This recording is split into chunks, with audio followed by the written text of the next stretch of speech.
terima kasih Dr. Ahmad Irfan. Bismillahirrahmanirrahim. Assalamualaikum warahmatullahi wabarakatuh. Innal hamdalillah nahmaduhu wa nasta'inuhu wa nastaghfiruh wa na'udzu billahi min sururi anfusina wa min sayyiati a'malina. May yahdihillahu fala mudhillalah wa may yudlil fala hadiyalah. Asyhadu an la ilaha illallah wahdahu la syarikalah wa asyhadu anna Muhammadan abduhu wa rasuluhu amma ba'du. Pertama-tama yang saya hormati Ketua PP Perdatin, Bapak Irjen Pol Dr. Asep Hendradiana, spesialis anestesi. Yang saya hormati para guru besar, konsulen, senior, dan seluruh teman sejawat keluarga besar Perdatin se-Indonesia yang tidak bisa saya sebut satu persatu. Yang hadir pada acara daring halal bihalal yang diselenggarakan PP Perdatin di pagi hari ini sudah ada sekitar 129 peserta, alhamdulillah. Semoga kita semua diberikan selalu kesehatan, lindungan, rahmat, dan kasih sayang dari Allah Subhanahu wa Ta'ala.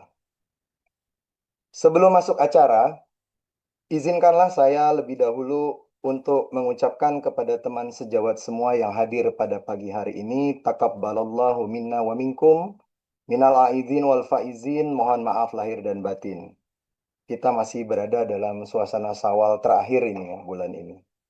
Terima kasih saya sampaikan dan penghargaan setinggi-tingginya kepada pengurus pusat Perdatin atas kehormatan yang diberikan kepada saya untuk kesempatan bersilaturahmi dan saling belajar bersama. Ini sinau bareng, membicarakan tema sawalan menyelami fitrah manusia yang suci. Ini sebuah tema yang hemat saya sudah sangat lazim kita ketahui bersama. Bahkan sebenarnya tema ini sudah pernah saya ketengahkan di acara halal bihalal PP Perdatin juga 5 tahun silam. Namun atas request khususnya dari panitia pengurus Perdatin, maka izinkan saya untuk menghadirkan kembali kepada teman sejawat semua di sini bahwa di negeri kita memang berlangsung sebuah tradisi yang baik, yakni memperingati Syawalan sebagai sebuah wahana silaturahmi juga thalabul ilmi, saling belajar. Sebagai sebuah peringatan, Allah memang menegaskan di dalam Al-Quran, wazakir, dan tetaplah memberi peringatan, fa inna zikra tanfa'ul mu'minin. Karena sesungguhnya peringatan itu bermanfaat bagi orang-orang beriman. Untuk selanjutnya, agar sharing session ini lebih ilustratif, penyampaiannya lebih sistematis, dan khususnya waktunya bisa lebih terukur, izin Dr. Irfan saya share screen ya. Sambil share screen, suaranya cukup jelas ya? Oke, alhamdulillah. Ya, kalau kita bicara tentang fitrah manusia, sebagaimana tadi kita menyampaikan di depan, Dr. Muhaidar, satu kutipan dari kitab suci Al-Quran, bahwa Al-Kisah, jauh sebelum kita lahir ke dunia, jauh sebelum kita masuk ke dalam perut ibunda, di alam embriologis, kita pernah ada sebagai suatu entitas eksistensi di semesta sebelum dunia. Sebutlah itu alam ruhani, di mana ketika itu kita dengan pencipta kita mengikat satu, katakanlah sebuah perjanjian, MOU dengan pencipta kita. Allah Subhanahu wa Ta'ala mengatakan di dalam Al-Quran, menginformasikan kepada kita dialog yang terjadi antara kita sebagai calon manusia dengan pencipta kita. Wa iz ahaza rabbuka min bani adama min zuhurihim zurriyatahum. Ingatlah ketika Tuhanmu mengambil perjanjian dengan anak-anak Adam, kita semua. Wa ashhadahum ala anfusihim. Dan Allah mengambil kesaksian terhadap jiwa mereka. Alastu birabbikum. Tuhan bertanya kepada kita, bukankah aku ini Tuhanmu? Maka kita semua para calon manusia yang kemudian kelak akan pentas di permukaan bumi menjawab secara aklamasi, qalu bala syahidna. benar, Engkau adalah Tuhan kami. Perjanjian itu mungkin sudah tidak kita ingat lagi, karena perjanjian itu tidak berada di alam duniawi, tidak berada di alam fisik, dan perjanjian itu berdimensi rohani. Untuk memudahkan tadabbur kita terhadap ayat itu, kalau kita meminjam hazanah dari dunia psikologi, katanya konstruksi psikologi manusia itu 95% lebih, ada yang mengatakan sampai 99,9%, itu didrive oleh hal-hal yang sifatnya unconsciousness, alam bawah sadar. Sementara dalam keseharian yang kita jalani di bawah pengaruh alam sadar, alam consciousness, menurut khazanah psikolog, itu berkisar hanya 0,5 sampai 5% saja. Jadi kalau kita berkias kepada dunia psikologi, ya, kejiwaan manusia, satu disiplin keilmuan yang masih berada dalam ranah eksperimentasi sains, itu masih merupakan misteri besar. Maka apalagi sesuatu yang jauh deep di dalam alam ruhani. Jadi dalam pemahaman agama kita, bahwa setidak-tidaknya secara sederhana, manusia itu terdiri dari tiga layers, multi layers ya. Ya fisik, jasmani sebagaimana sehari-hari kita menggeluti bagian dari profesi kita. Kemudian lebih dalam lagi konstruksi kejiwaan kita, nafsani. Dan yang lebih deep lagi, yang lebih dalam lagi adalah bangunan ruhani. Yang di dalam Al-Quran sendiri ketika kita mau mencoba mengeksplorasi seperti apa sebetulnya dunia rohani itu, ada satu ayat yang cukup populer ya, ketika ada beberapa kelompok bertanya kepada Nabi, wa yas'alunaka anir ruh, mereka bertanya kepadamu tentang ruh. Quran sudah sangat membatasi diskursus ruh ini. Dijawab oleh ayat tersebut, wa yas'alunaka anir ruh, kulir ruhu min amri rabbi. Sesungguhnya ruh itu adalah urusan Tuhanmu. Wa ma utitum minal ilmi illa qalila. Dan tidaklah engkau diberi pengetahuan melainkan sedikit sekali. Tapi perjanjian ruhani yang terjalin di alam semesta sebelum dunia itu masih dapat kita rasakan sebagai satu insting atau dorongan yang tumbuh di dalam diri setiap insan untuk kembali kepada pencipta kita. Jadi dia mewujud dalam sebuah ekspresi dorongan ruhani yang kuat agar kita cenderung kembali kepada pencipta kita. Saya supaya lebih menarik karena ini sharing session bukan pengajian ya, ingin menampilkan beberapa penelitian dari ilmu pengetahuan, dari sains, dari pengalaman empirik ya. Kira-kira hal-hal yang bisa meraba wujud dari MOU primordial yang pernah kita jalin dengan pencipta kita. Bahwa di tahun 2007 ya, itu ada satu proyek penelitian besar-besaran selama 3 tahun di Universitas Oxford ya, berjudul Proyek Kognisi Agama dan Teologi. Pimpinan proyek penelitian ini adalah seorang psikolog, Dr. Justin Barrett, dengan biaya yang fantastis, 1,9 juta pound sterling. Kalau kita kurskan dengan rupiah kita, mungkin kalau tidak salah sekitar 20 miliar biaya penelitian ini. Melibatkan sangat banyak peneliti, ada 57, dengan 40 studi terpisah di 20 negara yang mewakili ragam budaya yang berbeda-beda. Nah, dari kesimpulan penelitian yang mahal dan panjang dan melibatkan sangat banyak ahli ini, menyimpulkan dua hal garis besarnya. Bahwa ternyata manusia itu memiliki kecenderungan alami untuk percaya pada kehidupan setelah kematian sejak usia dini, dan bahwa konsep tentang Tuhan itu sepenuhnya merupakan ekspresi dasar dari sifat manusia, dan mereka menemukan bahwa konsep tersebut cenderung bukan diajarkan, tapi merupakan satu peristiwa innate bawaan sejak lahir. Ini bukunya ada kalau teman-teman sejawat mau searching di Google, saya pernah ketemu juga PDF-nya itu dibagi dengan gratis ya. Judulnya Cognitive Science, Religion, and Theology. Ada dua buku yang dihasilkan dari proyek penelitian ini. Ini yang pertama. Yang kedua adalah Born Believers, karya Justin Albaret juga. Saya kutip sedikit quotes dari buku ini. Justin Barrett mengatakan, entah bagaimana belajar konsep ketuhanan begitu sangat mudah bagi anak-anak kecil. Mereka telah mengembangkan pikirannya ke arah itu, bahwa anak usia 3 tahun, kata Prof. Justin, sebenarnya lebih mudah memahami konsep Tuhan dibandingkan mereka memanggil ibu mereka sendiri. Saya izin teman sejawat semua, ini sudah pernah saya sampaikan dulu dalam sharing session halal bihalal perdatin, tapi tidak ada salahnya karena di sini juga banyak teman sejawat yang baru mungkin ya. Menceritakan pengalaman saya 20 tahun silam yang mungkin agak unik dan menarik.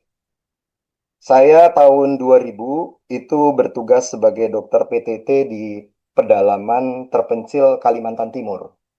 Di satu desa yang disebut Desa Bengkulau, sepertinya belum ada dalam Google Map. Karena untuk menjangkau kawasan itu pun, itu kita harus memakai guide orang desa sekitar, karena tidak ada jalan menuju tempat yang saya tuju. Ada satu proyek yang apa namanya, yang direncanakan oleh Pak Camat ketika itu, mengunjungi 5 keluarga besar Dayak Basak yang tinggal di desa sangat di hutan terpencil Kalimantan Timur. Jadi mereka hidup di dalam belukar hutan pedalaman Kalimantan Timur yang sebutlah tidak membaur dengan peradaban dan kebudayaan di luar mereka. Jadi boleh dikatakan kehidupan mereka sangat semi primitif ya. Perbendaharaan kehidupannya sangat bersahaja.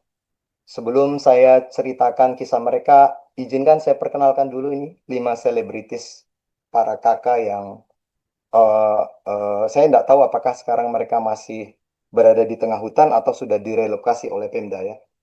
Ini adalah kepala sukunya ya, Pak Juparung namanya yang berfoto sama saya ketika itu. Ini tetua di sana Linggemang, ini Limampun, ini dipanggil Ewang, saya nama aslinya lupa. Tapi ini yang menarik, yang separuh wajah ini. Saya ingat, selalu ingat namanya ini. Dia dipanggil, namanya selalu 3 suku kata. Dia dipanggil Tai Asu. Tapi ketika dia tahu bahwa Tai Asu itu berkonotasi jelek, ya, ketika dia berinteraksi dengan masyarakat desa di bawah, ya, baru dia diusulkan diganti namanya menjadi eh, pengemban agama manapun, mereka ternyata sudah punya sistem keyakinan sendiri. Jadi masyarakat kampung bawah, ini mereka tinggalnya di atas hutan sekali ya, nggak bisa kita masuk karena nggak ada jalan, harus pakai guide. Jalan setapak pun tidak ada, betul-betul kita menciptakan jalan. Itu jarak tempuh dari masyarakat yang di bawah untuk sampai ke rumahnya itu perjalanan memakan waktu 5 sampai 6 jam di terminal pertama rumah mereka ya. Dan rumah-rumahnya juga berpindah.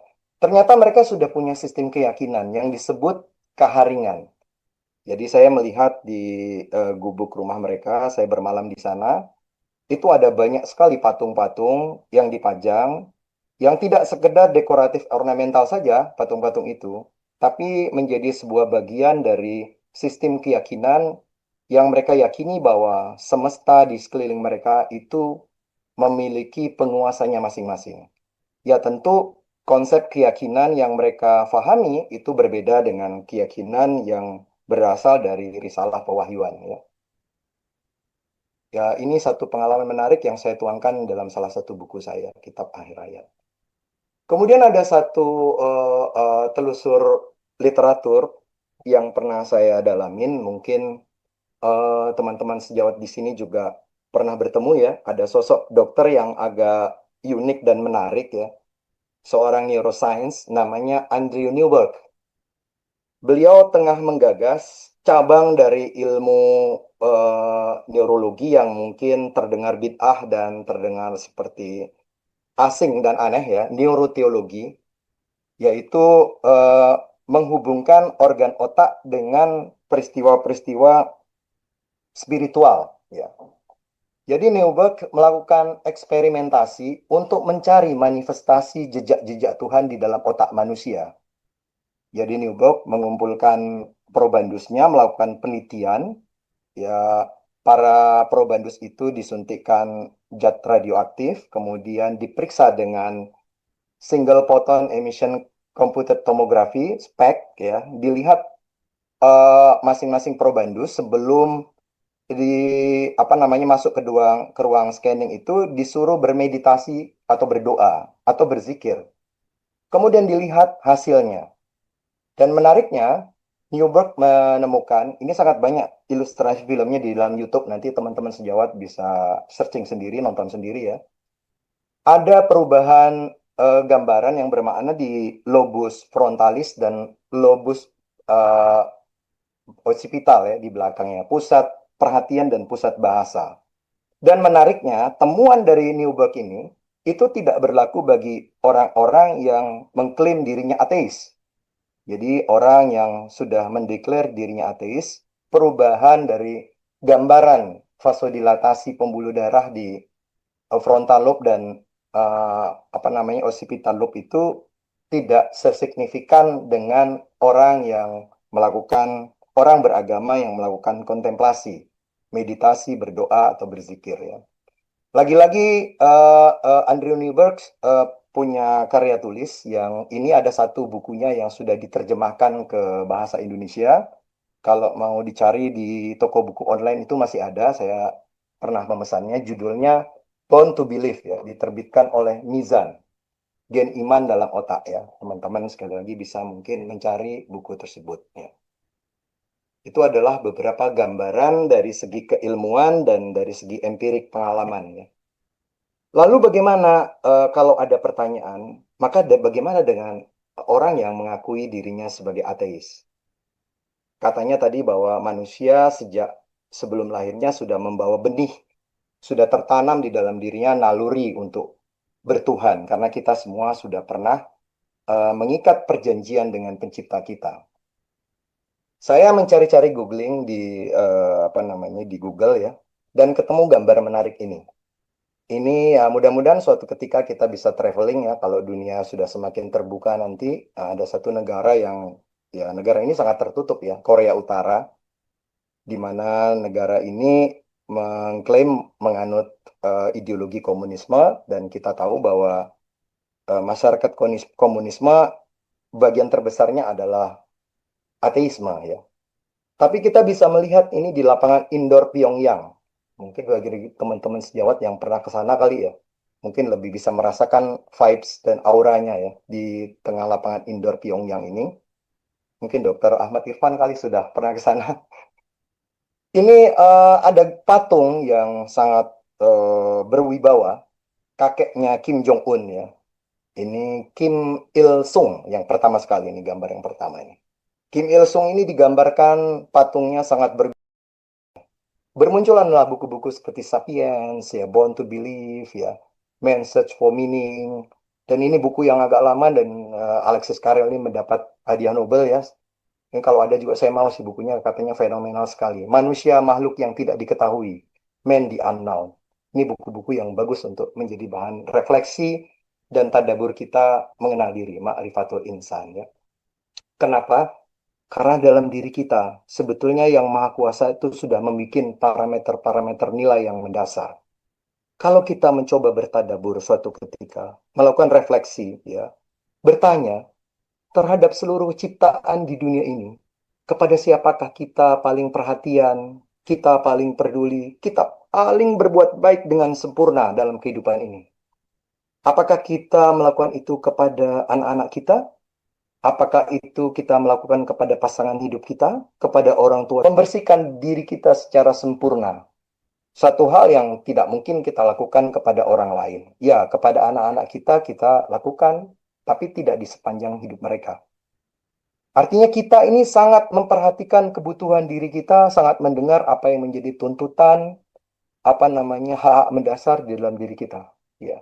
Maka dari itu ada satu golden rule ya, rumusan emas Perlakukanlah orang lain seperti kita ingin dilakukan. Kalau ingin kita mendapat perlakuan baik, maka wajib bagi kita melakukan kebaikan kepada orang lain. Kalau kita ingin diadili, ingin mendapat keadilan maksud saya, maka berbuatlah adil kepada pihak lain. Kalau kenapa kita perlu melakukan satu kegiatan yang mulia memaafkan orang lain, karena kita sangat butuh untuk dimaafkan kepada orang lain, dari orang lain. Nabi mengatakan, tidak beriman seseorang hingga ia menyukai untuk saudaranya apa yang ia sukai untuk dirinya sendiri. Di dalam hadis lain, Rasulullah mengatakan, wa khaliqil insana bihulukin hasan. Bergaulah dengan manusia dengan akhlak yang terbaik. Pada diri kita, lagi-lagi sudah terpahat parameter-parameter, baik yang sifatnya humanistik maupun teosentrik. Ada sebuah ungkapan yang ini sering disalahfahami ungkapan ini ya. Dipikir itu bagian dari hadis, tapi sebetulnya itu berasal dari quote seorang sufi ya. Tapi sangat populer sekali di dalam kajian-kajian keagamaan. Man arafa nafsahu faqad arafa rabbahu. Bahwa siapa yang mengenal dirinya, maka ia akan mengenal Tuhannya. Bolehlah berdasarkan quotes ini kita mengambil satu pelajaran bahwa salah satu ya, jalan untuk kita mengenal siapa pencipta kita itu, kita menilik ke dalam diri kita. Kita melakukan perjalanan masuk ke dalam diri untuk menelusurin lebih jauh sehingga kita menemukan pencipta yang telah menciptakan kita. Karena Allah sendiri mengatakan di dalam Al-Quran, ini ayat yang penuh misteri juga, wa nafaha fihi mir ruhi. Ketika kita sudah hidup ya, kemudian Tuhan mengatakan, aku hembuskan ruhku ke dalamnya. Jadi di dalam diri kita itu ada satu hal yang sifatnya merindukan, yang asali, yang eternal, yang absolut, yang hakiki, yang abadi. Yang kita tidak bisa pahami dengan rumusan dunia ini. Karena semua yang ada di dunia ini yang kita saksikan, semuanya sifatnya serba temporary, serba relatif, serba sementara. Tapi di dalam diri kita ada satu naluri, kita ingin. Yang hakiki, yang eternal, yang absolut, yang selama-lamanya. Yang dalam bahasa Al-Quran tadi, khalidina fiha abada. Manusia, kata Jalaluddin Rumi, itu pada dasarnya mengalami derita keterpisahan. Rumi dengan sangat puitis menggambarkan ilustrasi bagaimana suara indah seruling adalah sebuah teriakan kerinduan sang seruling untuk kembali ke rumpun bambu. Manusia senantiasa dirundung rasa rindu kepada asal muasal, seperti kerinduan setetes embun untuk bergabung kembali ke samudera raya. Kita rindu terhadap segala asal muasal kita. Kalau boleh mendefinisikan salah satu definisi hidup secara sederhana, hidup adalah kerinduan untuk pulang. Sementara kata pulang adalah diksi yang paling disukai oleh orang yang berbahagia. Pulang itu kalau kita melihat rumah, maka rumah itu tidak hanya bermuatan fisik kasar saja, bukan hanya terdiri dari bangunan, pintu, jendela, tembok, atap, tapi rumah itu juga bermuatan psikologis bahkan rohani. Di dalam rumah kita mendapat ketentraman, pulang ke rumah kita merasa berbahagia, bersuka cita. Dan rumah, kalau kita melihat istilah-istilah yang populer, misalnya orang barat punya pepatah home sweet home. Rumah adalah kediaman yang indah. Sementara Rasulullah mengatakan baiti jannati. Rumahku adalah surgaku. Kalau teman-teman sejawat mungkin pernah berkunjung suatu ketika ke Masjid Nabawi di Madinah ya. Itu ada satu kubah hijau di Masjid Nabawi itu. Di kubah hijau itulah yang dulunya merupakan proyeksi gambaran dari rumah Rasulullah. Luasnya tidak besar. Hanya katanya ya, hanya 4,8 kali 4,62 meter persegi. Saya rasa tidak ada orang yang paling sederhana di antara kita yang punya rumah ukuran sangat sederhana seperti yang rumah yang dimiliki oleh Nabi tersebut. Tapi dari rumah sangat sederhana itu keluar ucapan baiti jannati. Rumahku adalah surgaku. Ada 3 peristiwa, setidak-tidaknya ada 3 peristiwa mudik, kangen pulang yang kita alami sepanjang hidup ini. Yang pertama adalah multikultural, dan ini kita bisa saksikan dalam fenomena di masa ketika awal-awal bulan Syawal ya. Pasca selesainya bulan puasa, Indonesia lagi-lagi punya tradisi yang indah untuk mudik pulang kampung. Kalau kita perhatikan peristiwa mudik pulang ke kampung itu sangat fantastis sekali. Berjejal-jejal orang dari Sabang sampai Merauke, dari Maluku sampai Pulau Rote ya. Nggak peduli berjejal antrian panas, harga tiket mahal, semuanya sold out perjalanan darat, laut, dan udara. Orang terpanggil, kangen, ingin pulang ke kampung halaman. Itu merupakan satu gambaran dari dorongan asal bahwa kita rindu kepada asal-usul kita. Tapi ada juga mudik yang sifatnya genealogi, bahwa kita rindu terhadap ancestor kita, terhadap nenek moyang kita. Maka sekarang ada buku Sapiens yang mencoba men-tracking ke belakang siapa sih sebetulnya nenek moyang kita, bagaimana gambaran kita dengan Neanderthal, bagaimana gambaran dengan Sapiens ya. Dan gambaran bagaimana kita rindu terhadap kakek nenek kita, dan paling utama adalah rindu kepada orang tua kita, terutama ibu kita. Secara sangat sederhana, hidup itu juga bisa digambarkan seperti seorang anak kecil yang suatu ketika duduk sendirian menangis bersedih, kemudian oleh ibunya anak kecil itu diambil, digendong, didekapkan di dekat dadanya yang di sebelah kiri. Kemudian tiba-tiba sang anak pun tidur terlelap, tenang dan bahagia. Seolah-olah sang anak kembali ke masa nostalgia selama ia pernah hidup dulu di kampung asal muasalnya di perut ibundanya selama 9 bulan 10 hari, di mana ia mendengar kembali musik yang paling indah yang pernah ia dengar dulu, yaitu irama denyut jantung ibundanya. Dan dari seluruh peristiwa pulang-pulang ini, pulang yang paling hakiki, pulang yang paling absolut adalah mudik secara kosmologi, yang pada akhirnya, suka atau tidak suka, senang atau tidak senang, kita semua hidup ini berada pada satu lingkar rumus, inna lillahi wa inna ilaihi roji'un. Darinya kita berasal, dan kepadanya kita akan pulang kembali. Orang yang tidak dapat pulang, kita akan menyebutnya sebagai tersesat. Dan orang yang tersesat, tentu hidupnya tidak akan bahagia. Hidupnya akan menderita. Orang yang kemudian kita sebut dengan ateis, itu juga sebetulnya kehilangan. Ini orang Jawa punya satu wisdom yang sangat baik ya. Sangkan paraning dumadi. Ya, tentang asal-usul ya. Sebetulnya orang ateis itu orang yang kehilangan orientasi kesadarannya tentang dari mana ia berasal dan kemana ia akan kembali. Saya karena menginginkan ingin menampilkan ilustrasi karena kita beruntung ya hidup di zaman teknologi seperti ini ya, untuk menggambarkan bagaimana potret peristiwa yang dialami di planet bumi setiap harinya ya. Ini ada gambaran tracking dari pesawat udara ya, dari atas ya. Bagaimana lalu lintas kesibukan manusia lewat view udara. Kita melihat ini pemandangan di Amerika ya, Amerika Serikat, bagaimana padat dan crowdednya lalu lintas di udara dan di lautan. Ya, itu mereka pergi dengan alasan ekonomi, bisnis, alasan traveling atau pendidikan. Ini ada Selat Hormuz juga sini ya. Ya, bahwa itu semua terjalin dengan satu tema.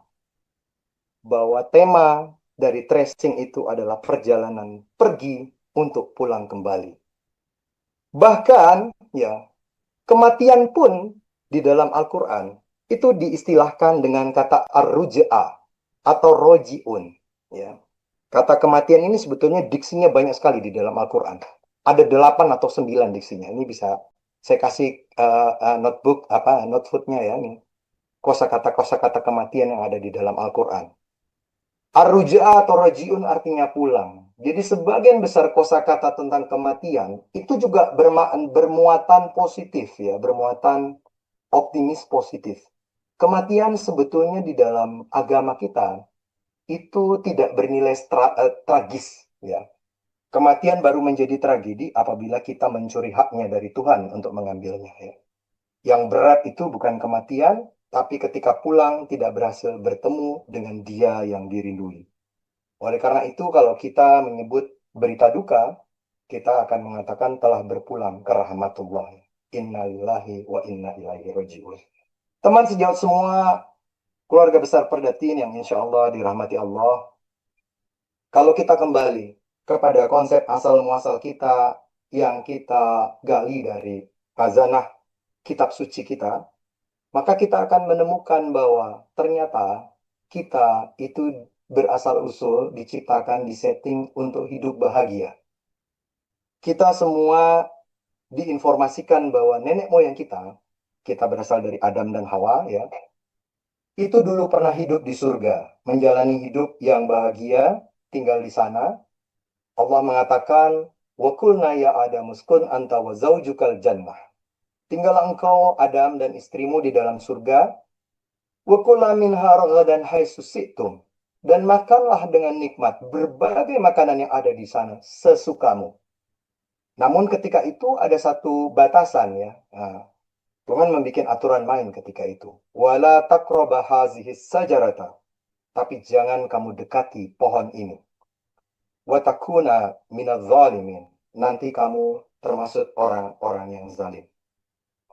Bayangkan, surga yang oleh Nabi itu dikatakan sekarang dengan satu kenikmatan yang belum pernah mata melihat, yang belum pernah telinga mendengarnya, dan bahkan belum terbetik di hati setiap anak Adam. Yang kenikmatannya itu kalau meminjam uraiannya Ustadz Nauman Ali Khan, ya, selalu superlatif kenikmatannya itu. Semakin nikmat, semakin nikmat, semakin nikmat, unlimited.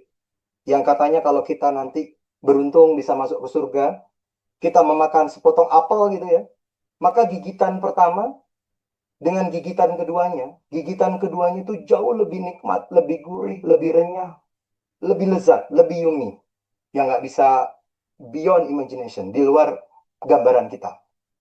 Surga dengan segala fasilitasnya itu hanya satu yang dilarang, tapi ternyata kita semua tahu bahwa larangan yang cuma satu itu pun pada akhirnya dilanggar oleh nenek moyang kita. Maka dari itu salah satu hikmah atau the moral behind the story dari melodrama kisah nenek moyang kita itu, meskipun kita membawa fitrah yang hanif, tapi kita manusia ini adalah makhluk yang gampang tergoda. Kita punya kecenderungan yang sama dengan nenek moyang kita. Kita gampang tergelincir, gampang terpleset oleh hal-hal yang menarik di depan mata, padahal di kemudian hari akan membawa malapetaka. Jadi Allah mengatakan dari manakah kesalahan yang dilakukan oleh Adam itu? Bukan dari luar, bukan dari hebatnya rayuan iblis. Ya ketika itu iblis memang menggoda Adam ya. Tapi Allah mengatakan walaqad ahidna ila adama min qabli fanasiya walam najid lahu azma. Dan sesungguhnya telah kami perintahkan kepada Adam dahulu, maka ia lupa akan perintah itu. Dan kami tidak dapati pada dirinya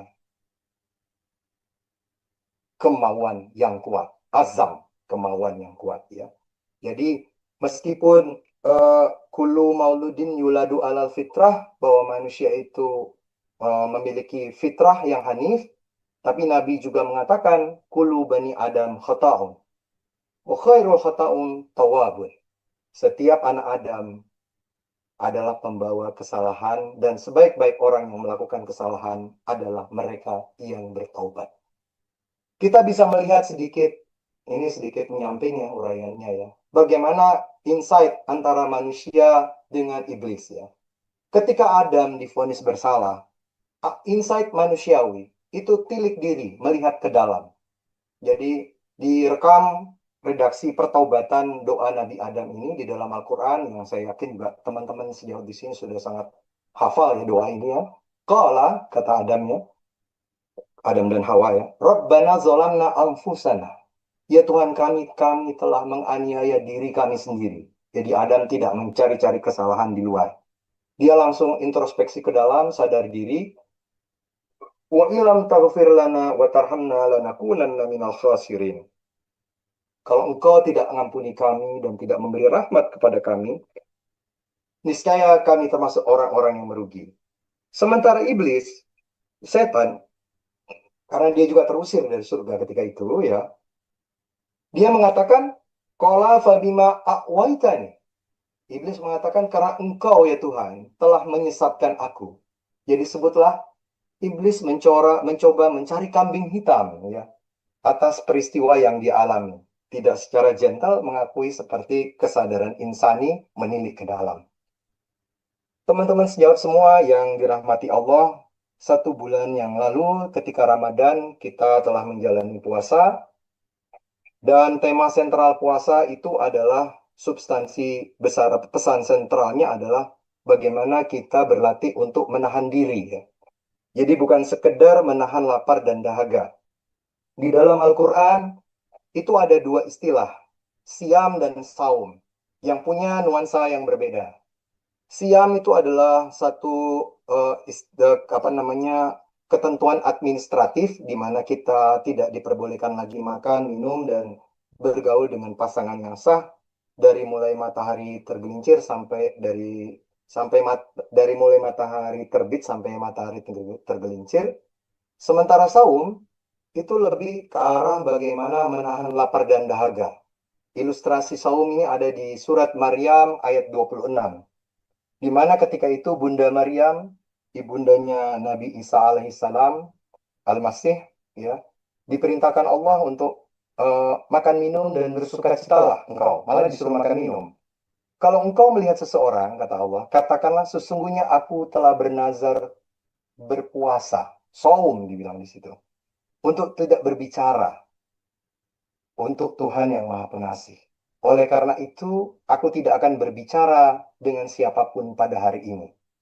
Jadi kata saum bermakna menahan diri, meskipun kita bisa melakukan hal yang ingin kita lakukan. Jadi ibadah puasa itu kalau kita mencoba tadaburi dengan format ibadah makhdo atau rukun yang kita miliki ya, itu punya keunikan dan keistimewaan dibandingkan ibadah-ibadah lainnya. Katakanlah ini sedikit perbandingan ya. Kalau di dalam sholat ya, dunia itu kita interupsi sejenak. Ketika kita bertakbir, takbiratul ihram adalah takbir yang mengharamkan. Kita sudah terlarang untuk melakukan komunikasi horizontal dengan ke kanan dan ke kiri kita. Kita hanya fokus beraudiensi kepada pencipta kita dan kita baru boleh berkomunikasi kembali kepada sekeliling kita ketika kita mengucapkan salam. Kita menginterupsi dunia secara sejenak. Kalau kita melakukan zakat, dunia itu memang kita cari. Dunia kita cari untuk kita kumpulkan dan kemudian sebagian dari perbendaharaan kekayaannya dapat kita distribusikan kepada sesama kita. Kalau kita berhaji, sebutlah dunia sudah kita talak 3. Kita tinggalkan kampung halaman, tanah air, sanak famili handai tolan. Kita tinggalkan harta, pangkat, dan jabatan. Kita hanya menyeru, labbaik, Allahumma labbaik. Aku serukan panggilanmu ya Tuhanku. Kita tanggalkan semua atribut profesi, kehormatan, pangkat, dan jabatan. Kita hanya menggunakan kain putih tak berjahit. Menyeru seruan panggilan Tuhan. Tapi kalau kita berpuasa, dunia berada di mana? Ternyata dunia tidak berada di mana-mana. Dunia ada di depan kita, tapi kita dilarang menyentuhnya. Seolah-olah dengan ibadah puasa itu kita diajarkan satu keterampilan bahwa apabila dunia itu suatu ketika datang dengan segala glamor, kemilau, dan godaannya, kita sudah memiliki imunitas mental untuk menghadapi godaan dari kemilau dunia. Karena dalam berpuasa, yang dilarang itu bukan yang haram. Yang dilarang itu adalah hal-hal yang mubah, yang boleh, dan yang halal. Jadi seolah-olah di dalam puasa kita diajarkan seperti ini. Nah, jangankan kepada yang haram, kepada yang mubah, yang boleh, dan yang halal pun kita sanggup menjaga diri kita. Kita sanggup menahan diri kita. Apalagi kepada yang haram. Sehingga kita menjadi raja bagi diri kita sendiri. Kita menjadi kontrol bagi segala kehendak dan keinginan yang ada di dalam diri kita. Saya sengaja menampilkan ilustrasi apa namanya manusia dan dunia binatang di sebelah kanan ini, gambar kanan ini. Kalau kita mencoba melihat di planet bumi ini, hanya manusialah makhluk yang berposisi sumbunya berdiri tegak secara ordinat, ya, vertikal gitu, ya. Di mana kepala, dada, perut, dan sedikit di bawah perut itu berposisi tegak. Maka sebagai makhluk yang berdiri tegak, berlakulah rumus, kita mengambil pesan filosofis dari sumbu anatomi manusia itu, letakkanlah yang di atas menjadi atasan, sementara letakkanlah yang di bawah menjadi bawahan. Letakkanlah dada dan kepala. Kepala sering diasosiasikan sebagai wadah di mana pikiran kita diinstalasikan, sementara dada sering dimetaforkan sebagai tempat wadah di mana hati nurani, ya, perasaan, kecerdasan emosional kita berada, menjadi pengontrol apa yang ada di bawah. Yang di bawah adalah perut dan sedikit di bawah perut. Kekuatan gravitasi syahwati. Kekuatan ini saling tarik-menarik. Kekuatan kepala dan dada mengajak elevasi naik ke atas, sementara kekuatan gravitasi perut dan sedikit dari bawah perut mengajak kita turun ke bawah. Tentunya yang di bawah punya hak untuk dipenuhi kebutuhannya. Tidak boleh diabaikan. Kalau diabaikan pasti dia protes sebagai bawahan. Dan tentunya yang di atas sebagai atasan tidak bisa berlaku otoriter dan semena-mena. Jadilah pemimpin yang bijaksana, mengatur secara proporsional, meletakkan yang di atas sebagai atasan dan meletakkan yang di bawah menjadi bawahan. Dunia ini sederhananya menjadi kacau balau, menjadi nggak karu-karuan karena yang di bawah mengatur yang di atas. Kalau kita lihat di dunia animal kingdom, antara kepala, dada, perut, dan sedikit di bawah perut, caput, torak, pelvis, abdomen, itu berada dalam satu garis horizontal yang rata. Maka di dalam dunia animal kingdom tidak berlaku rumusan hukum moral ketika hewan saling berebut makanan antar sesamanya, hewan tidak bisa disalahkan. Ketika hewan saling berebut pasangan, hewan juga tidak bisa dihukumi. Karena semua garis moral seperti itu hanya berlaku bagi makhluk yang berdiri tegak, di mana kepala dan dada berada di atas, membawahi dari perut dan sedikit di bawah perut. Nah, puasa itu mengembalikan kedaulatan kepala dan dada itu bereposisi kembali di atas menjadi atasan. Manusia yang gagal meruhani, ya, di dalam surat Al-Ankabut digambarkan dalam 3 figur. Ya. Figur yang terakhir itu saya tambahkan dari hadis. Yang pertama adalah zon politikun, dari golongan politik, politikus busuk, yaitu digambarkan dengan sosok Fir'aun. Kemudian makhluk Homo economicus dari kalangan ekonom, konglomerat hitam, ya, itu disimbolkan sebagai sosok Korun. Dan yang ketiga dari kalangan teknokrat, ilmuwan, animal rasional, yaitu sosok Haman. Ini mereka bertiga ini hidup di zaman Nabi Musa, ya. Jadi ada politikus busuk, ada konglomerat hitam, dan ada ilmuwan yang membangun piranti kemegahan antara Korun dan Fir'aun. Dan kalau di dalam hadis ditambah satu tokoh lagi, yaitu ulama usuk, ulama jahat, atau tokoh spiritual yang bernama Bal'am. Yang kerjanya hanya melegitimasi dan menjustifikasi semua keputusan-keputusan yang dikeluarkan oleh politikus busuk dan konglomerat hitam. Ya. Itu orang yang meletakkan perut dan di bawah perut berada di atas sumbunya. Ini ada satu buku Jagi yang recommended, ini buku lama, mungkin populer dan teman-teman mungkin sudah baca juga, Kecerdasan Emosional. Saya senang sekali buku ini. Yang menarik di dalaman pengantar buku ini, Pak Daniel Goleman, pengarang buku ini, itu mengatakan bahwa kalau ada dua sikap moral yang paling penting yang dibutuhkan orang di zaman modern ini, itu adalah pengendalian diri dan kasih sayang. Ini terasa sangat relevan sekali. Bahwa keselamatan peradaban manusia ke depan itu ditentukan oleh kemampuan mengendalikan diri. Dan mengendalikan diri ini memang harus dilatih. Karena kita sejak kecil kecenderungan kita untuk melampiaskan diri itu nggak perlu dilatih dan diajarkan karena memang secara spontan kita cenderung untuk melampiaskan diri ya. Bahwa apa namanya kalau kita kembali ke melodrama nenek moyang kisah Adam tadi, kenapa ada larangan? Larangan itu juga kita maknai bahwa sebelum Nabi Adam itu turun ke dunia memerankan tugas sebagai khalifah, maka ia dibekali semacam ilmu puasa, ilmu mengendalikan diri. Wala takrobihi, wala takrobahazi sajarata. Jangan kau dekati pohon ini. Itu adalah ilmu pengendalian diri sebagai satu bekal keterampilan mental yang harus dimiliki oleh Adam sebelum ia turun ke dunia.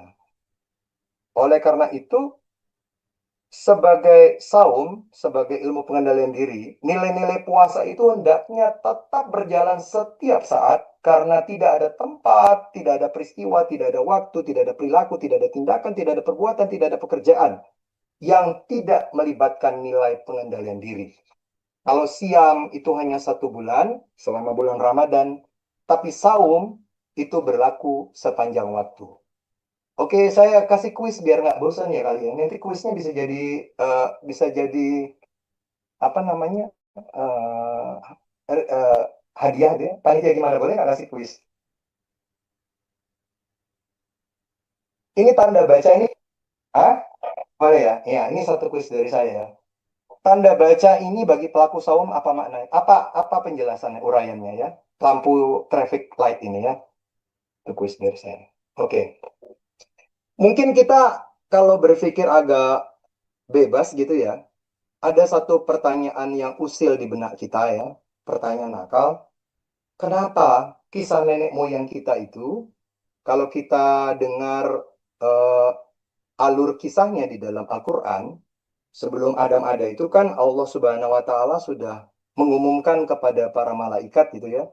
Wa iz qala rabbuka lil malaikati inni ja'ilun fil ardi khalifah. Dia telah mengumumkan kepada para malaikat waktu itu, aku hendak menjadikan khalifah di muka bumi. Memang manusia akan diplot suatu ketika untuk menjadi mandataris, pemimpin perwakilan Tuhan di planet bumi ini. Tapi kenapa ditransitkan di surga? Mungkin itu pertanyaan nakal atau pertanyaan usil yang terbetik di benak kita ya. Nah, kira-kira kalau kita mencoba mentadaburi ya, kira-kira begini jawabannya. Kira-kira Allah itu berpesan kepada Adam, wahai Adam, kalau nanti kamu sudah turun ke planet bumi yang masih ranum, yang masih mentah, yang masih hijau itu, maka bangunlah kehidupan dan peradaban bumi itu sebagaimana kehidupan yang pernah engkau jalani dengan damai, dengan indah, dengan menyenangkan, dengan penuh ketentraman selama kamu pernah hidup di alam surgawi dulu. Jadi pesannya, bangunlah dunia dengan master plan Firdaus. Dan bagaimana karakter kehidupan surgawi di dalam rumusan Al-Quran? Al-Quran memberikan indikator sederhana bagaimana model kehidupan surgawi itu. Saya baca terjemahannya saja ya. Sesungguhnya kamu di surga itu tidak akan kelaparan di dalamnya. Tidak akan telanjang. Dan sesungguhnya kamu tidak akan merasa dahaga. Dan tidak pula akan ditimpa panas. Jadi kehidupan beraroma surgawi bolehlah dikatakan kehidupan yang terjamin. Sandang, pangan, papan, dan rasa aman. Selama kita menjalani kehidupan di dunia masih jauh dari keamanan untuk ketersediaan sandang, pangan, papan, dan rasa aman, harga kebutuhan pokok masih jauh terjangkau, sangat mahal, biaya pendidikan mahal, biaya kesehatan sulit, ya. BBM langka, maka kehidupan seperti itu masih jauh dari rumusan aroma kehidupan surgawi. Jadi kita diperintahkan sebetulnya untuk menciptakan kehidupan. Jadi dunia ini seperti sebuah ajang pelatihan sebelum kita menjalani kehidupan yang sebenarnya di surga nanti. Sebetulnya peran tugas sebagai khalifah dalam setting perintah yang turun 1400 tahun yang silam itu adalah satu peran yang sangat revolusioner kalau kita lihat dari konteks zamannya. Begitu amat sangat dimuliakannya manusia sehingga manusia ditujukan Tuhan untuk menjadi mandatarisnya, menjadi perwakilannya di muka bumi untuk merubah bumi ini menjadi seperti gambaran kehidupan surgawi. Di dalam hadis misalnya ya, peran seorang khalifah ya. Kalau kita mencari definisi-definisi mendasarnya, siapakah orang beriman itu? Siapakah orang muslim itu? Kata iman, aman, dan amanah itu berada dalam satu akar kata. Di dalam sebuah hadis ya, Nabi mengatakan orang beriman adalah orang yang semua orang nyaman, aman bersamanya. Karena percaya, bersama orang beriman, amanlah martabat orang lain, amanlah harta orang lain, dan amanlah nyawa kehidupan orang lain. Kalau ada orang beriman, tidak akan ada harta orang lain yang diusik-usik, yang dicuri, yang dikorupsi, yang dipinjam, diutangin untuk nggak dikembalikan. Tidak ada kehormatan, marwah, martabat, harga diri orang lain yang diganggu-gugat, yang dibully, yang diusik. Dan juga tidak ada kejadian, peristiwa berdarah-darah yang menyebabkan darah nyawa orang lain yang tidak bersalah menjadi tertumpah. Jadi orang beriman adalah orang yang mengamankan. Dan apakah orang muslim itu? Adalah orang yang lidah dan tangannya tidak melukai dan mencederai saudaranya. Kita tahu bahwa salah satu dari akar kata Islam adalah salama, keselamatan. Jadi orang mukmin adalah orang yang mengamankan, orang Islam adalah orang yang menyelamatkan. Dan saya ingin menutup di penghujung sharing session ini bahwa tugas manusia ke dunia ini memerankan tugas yang dalam bahasa saya pinjam dari Dr. Kunto Wijoyo ya, berperan sebagai humanisme teosentrik.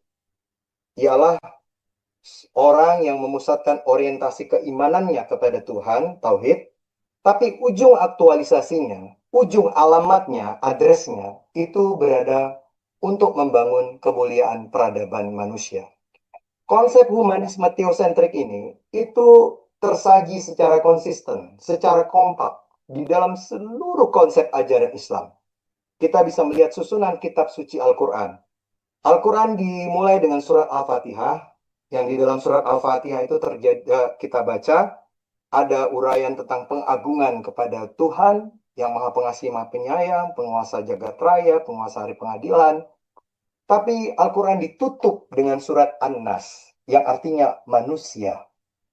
Di dalam rukun Islam itu dimulai dari syahadat, satu komitmen keimanan bahwa tidak ada ilah selain Allah.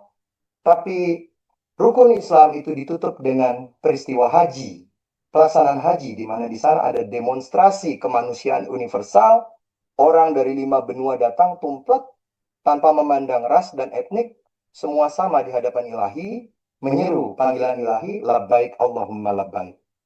Kalau kita melakukan sholat misalnya, ini sekali lagi ilustrasi tentang sholat, ketika kita bertakbir, kita mengucapkan Allah Maha Besar, aku hadapkan wajahku kepada pencipta langit dan bumi, sampai selesai, tapi sholat itu kita tutup dengan salam. Dan salam itu masih kita tegaskan dengan menoleh ke kanan dan ke kiri kita. Seolah-olah Tuhan berpesan kepada kita ketika selesai sholat, wahai hambaku, kamu sudah selesai menghadapku, aku terima pengabdianmu, tapi sekarang buktikan bahwa engkau bisa menebar salam ke kanan dan ke kirimu. Engkau bisa menebarkan rahmat ke lingkunganmu, ke kawan, bahkan ke musuhmu. Dan kalau kita menyimak peristiwa Isra Mi'raj misalnya, perjalanan Nabi ke satu wilayah yang paling jauh, yang tidak pernah ditempuh oleh makhluk lain, ya, Maka Nabi memulai perjalanan itu dari Mekah ke Yerusalem, dan dari Yerusalem mendaki sampai ke terminal terakhir, Sidratul Muntaha. Para mubalih, para ustadz biasanya mengatakan perjalanan ini bukan perjalanan mistis, bukan perjalanan eskapis, pelarian. Ketika itu Nabi memang sangat berduka cita, bukan healing-healing hilang. Tapi ini adalah perjalanan profetik.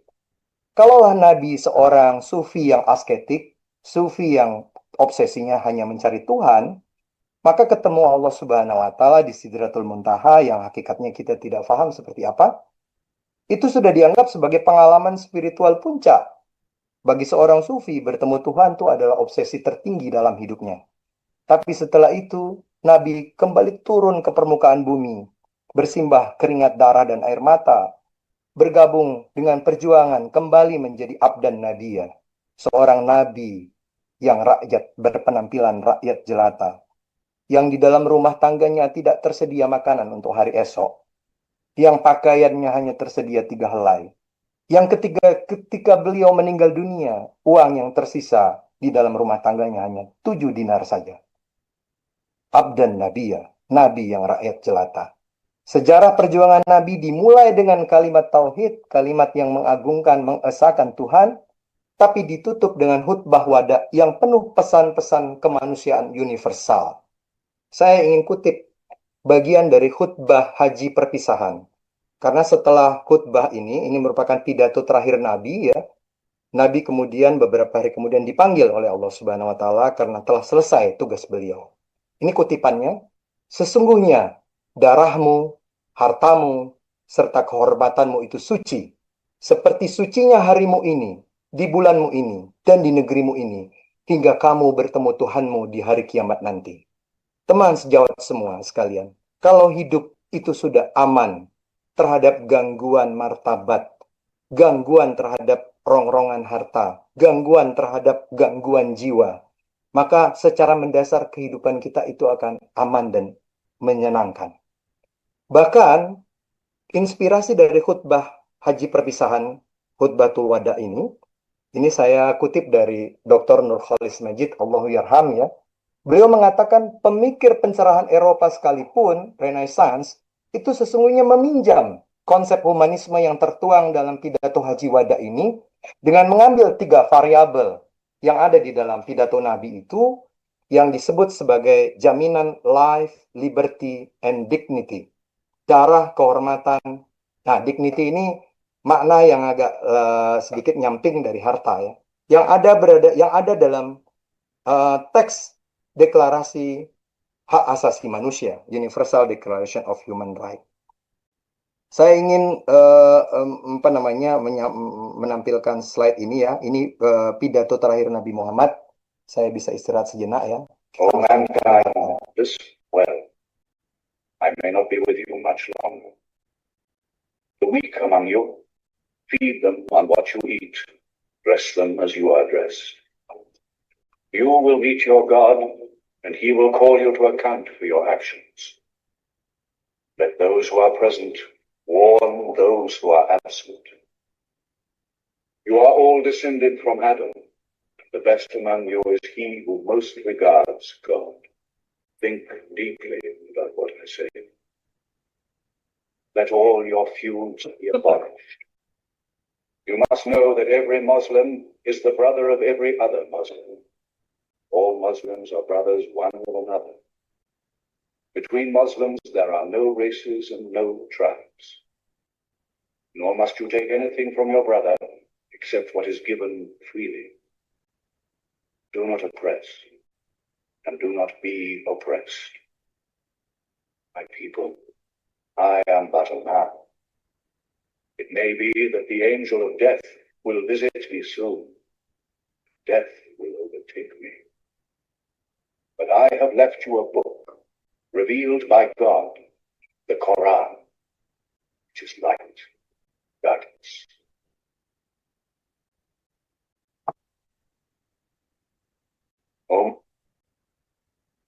Ya, sebagai closing statement saya bahwa core value, inti dari seluruh bangunan ajaran agama kita pada dasarnya adalah bagaimana kita bisa menjalin hubungan baik dengan Sang Pencipta, hablum minallah, dan pada sesama makhluk, sesama umat manusia, hablum minan nas.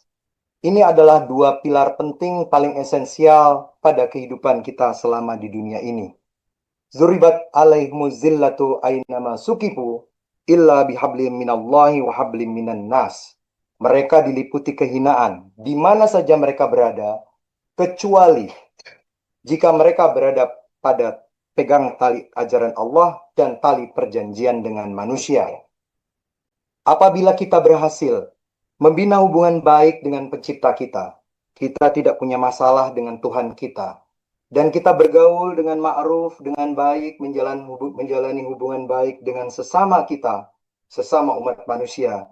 Kita tidak punya hutang piutang, kita tidak menyimpan rasa iri, dendam, hianat, kebencian kepada sesama saudara kita, maka mudah-mudahan kita akan sampai kepada jiwa yang disebutkan di dalam Al-Quran, an-nafsul mutmainnah. Jiwa yang tentram, jiwa yang tenang, jiwa yang damai, bagai telaga tidak beria. Yang suatu ketika diilustrasikan di dalam Al-Quran, orang yang memiliki jiwa yang mutmainnah, jiwa yang tentram ini, apabila janjinya telah sampai kepada dia, ada satu telinga, ada satu bisikan maharasia yang bersenandung di telinganya. Ya ayyatuhan nafsul mutmainnah, wahai jiwa yang tenang, irji'i ila rabbiki radiyatam mardiyah, datanglah kamu kepada Tuhanmu dengan ridho dan diridhoi, fadhuli fi ibadi, berkumpullah kamu dalam lingkaran hamba-hambaku, wadahuli jannati, dan bergabunglah masuk ke dalam surgaku. Semoga kita semua bisa mendapat status nafsul mutmainnah, kembali dalam ridho dan diridhoi.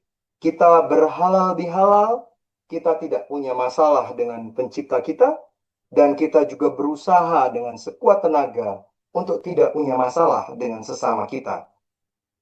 Mungkin demikian yang bisa saya sampaikan pada kesempatan pagi hari ini yang waktunya sangat molor banget. Lebih kurangnya kalau ada salahnya itu datang dari saya pribadi, Al-Fakir. Kalau ada benarnya datang dari Allah Subhanahu wa Ta'ala. Billahi taufiq wal hidayah. Assalamualaikum warahmatullahi wabarakatuh. Baik, terima kasih Dokter Ade, luar biasa apa yang sudah disampaikan. Jadi kalau kita renungkan bahwa agama mengajarkan setiap manusia dilahirkan dalam keadaan yang fitrah, ya, yaitu jiwa yang bersih, hati yang bening, dan kecenderungan alami untuk mengenal serta mencintai kebenaran. Kurang lebih begitu Dokter Ade ya. Dan kita juga kan dalam ayat-ayat bahwa dalam diri manusia itu terdapat cahaya ilahiyah yang menuntun kita kepada kebaikan. Itu memang kodratnya kita. Namun dalam perjalanan hidup, fitrah yang suci itu sering tertutupi oleh dosa, kemudian ambisi dunia, kesombongan, luka batin, dan kelalaian. Nah, hati yang semula jernih terus menjadi keruh. Bukan karena fitrahnya hilang, tapi memang karena tertutupi oleh lapisan-lapisan. Sebagian misalnya emas memang sudah ada di dalam bumi, tetapi tertutupi oleh lapisan tanah. Dan digambarkan bahwa keberuntungan sejati itu bukan terletak pada harta, kedudukan, atau kemuliaan duniawi, melainkan pada jiwa yang mampu berlapang dada ikhlas untuk disucikan kembali. Dan kita harus tahu bahwa menyelami fitrah manusia yang suci adalah sesungguhnya adalah perjalanan pulang kepada hati yang lebih bersih, kepada iman yang tulus, dan kepada yang lebih dekat kepada Allah Subhanahu wa Ta'ala. Terima kasih Dokter Ade Hasman atas ceramahnya. Sekarang kita buka Dr. Irfan Hamdani, mungkin kita mulai dari Dr. Susilo Yulianto dulu ya.